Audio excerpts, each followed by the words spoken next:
নমস্কাৰ, আকৌ এবাৰ মোৰ চেনেললৈ সকলোকে স্বাগতম জনাইছোঁ। আজি মই বনাব ওলাইছোঁ তিলৰ চাটনি। চাওক কেনেদৰে মই বনাওঁ। প্ৰথমতে কেৰাহীটো গৰম কৰি ল'ব। গৰম কৰি লৈ তিলখিনি দিব। তিলখিনি বেছি নাভাজিব, কম ষ্টিমত লাহে লাহেকৈ ভাজিব।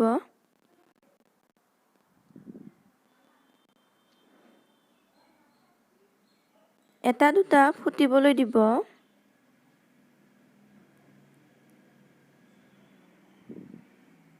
খুব বেছি 2 মিনিটমান ভাজিব, বেছি ভাজিব নালাগে।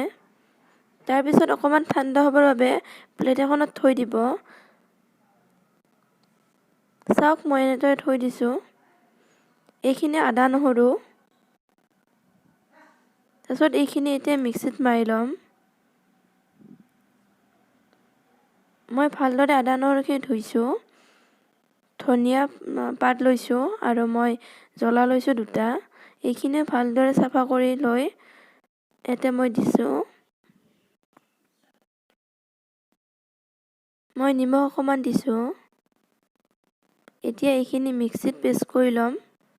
ইয়াত অকণমান পানীও ব্যৱহাৰ কৰিব, নহ'লে আঠা নিচিনা হৈ যাব পেষ্টখিনি।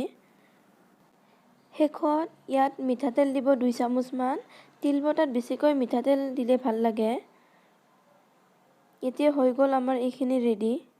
ধন্যবাদ মোৰ ভিডিঅ'টো চাই থকাৰ বাবে। মোৰ আহি থকা আৰু ভিডিঅ'বোৰ পাবৰ বাবে মোৰ চেনেলটো লাইক, শ্বেয়াৰ আৰু ছাবস্ক্ৰাইব কৰি ল'ব।